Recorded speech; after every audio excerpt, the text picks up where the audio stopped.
नागर जी ने मानस का हंस नामक उपन्यास के आमुख में लिखा है, गोस्वामी तुलसीदास की सही जीवन कथा नहीं मिलती।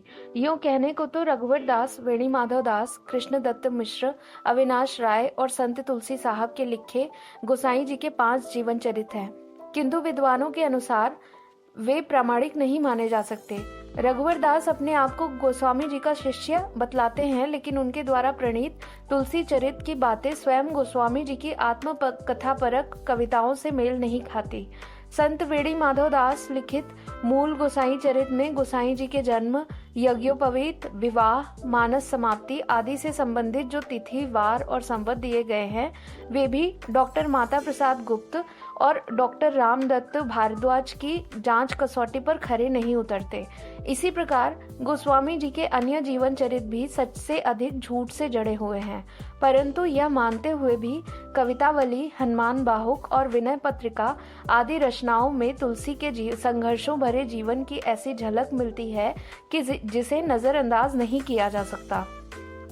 किंवदंतियों में जहां अंधश्रद्धा भरा झूठ मिलता है, वहां ही ऐसी हकीकतें भी नजर आती हैं जिनसे गोसाई जी की आत्मपरक कविताओं का तालमेल बैठ जाता है। इसके अलावा मेरे मन में तुलसीदास जी का ड्रामा प्रोड्यूसर और कथावाचक वाला रूप भी रहा है।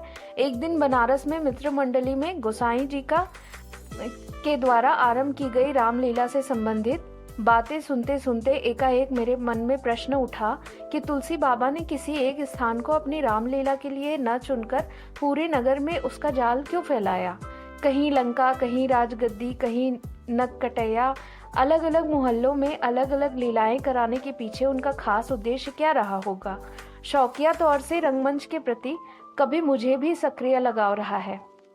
एक पूरे शहर को रंगमंच बना देने का ख्याल अपने आप में ही बड़ा शानदार लगा, लेकिन मेरा मन यह मानने को तनिक भी तैयार नहीं होता था कि तुलसीदास जी ने प्रयोग के लिए प्रयोग वाले सिद्धांत के अनुसार ऐसा किया होगा। खैर, तभी यह भी जाना कि रामलीला कराने से पहले गोसाई जी ने बनारस में नागनथैया लीला, प्रहलाद लीला और ध्रुव लीलाएं भी कराई थीं। इनमें ध्रुव लीला को छोड़कर बाकी लीलाएं आज तक बराबर होती हैं। यह तीनों लीलाएं किशोरों और नवयुवकों से संबंधित हैं। यह बात भी उसी समय ध्यान में आई थी। अपने प्रिय बंधु अशोक जी से एक बार प्रसंगवश यह जानकारी मिली कि बनारस की रामलीला में केवट, अहिर, ठठेरे, ब्राह्मण, क्षत्रिय आदि सभी जातियों के लोग अभिनय करते हैं। काशी में अनेक हनुमान मंदिरों के अलावा जनश्रुतियों के अनुसार कसरत कुश्ती के अखाड़ों में भी बाबा की प्रेरणा से ही हनुमान जी की मूर्तियां प्रतिष्ठापित करने का चलन चला। मुझे लगा कि तुलसी और तुलसी के राम आचार्य रामचंद्र शुक्ल के सुझाए शब्द के अनुसार निश्चय ही लोग धर्मी थे। सिया राम में जग की सेवा करने के लिए गोस्वामी तुलसीदास संगठनकर्ता भी हो सकते थे। रूढ़िपंथियों से तीव्र विरोध पाकर यदि ईसा आर्त जन समुदाय को संगठित करके अपने हक की आवाज बुलंद कर सकते थे, तो तुलसी भी कर सकता था। समाज संगठनकर्ता की हैसियत से सभी को कुछ न कुछ व्यवहारिक समझौते भी करने पड़ते हैं।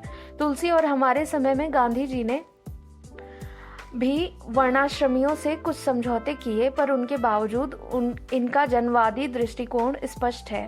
तुलसी ने वर्णाश्रम धर्म का पोषण भले किया हो, पर संस्कारहीन, कुकर्मी, ब्राह्मण, क्षत्रिय आदि को लताड़ने में वे किसी से पीछे नहीं रहे। तुलसी का जीवन संघर्ष, विद्रोह और समर्पण भरा है। इस दृष्टि से वह अब भी प्रेरणादायक हैं।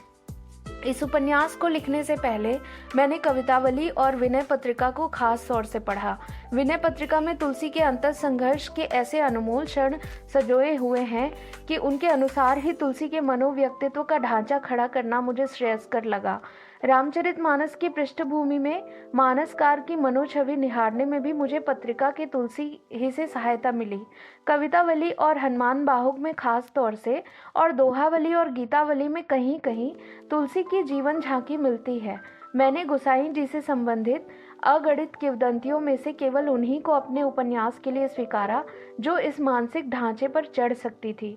तुलसी के जन्म स्थान तथा सोकर खेत बनाम सोरो विवाद में दखलंदाजी करने की जरूरत करने की नीयत न रखते हुए भी किस्सा गो की हैसियत से मुझे इन बातों के संबंध में अपने मन का ऊँट किसी करवट बिठाना ही था।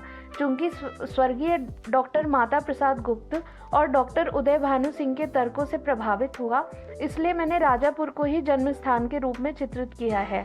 यह उपन्यास 4 जून सन 1971 ईस्वी को तुलसी स्मारक भवन अयोध्या में लिखना आरंभ करके 23 मार्च 1972 रामनवमी के दिन लखनऊ में पूरा किया।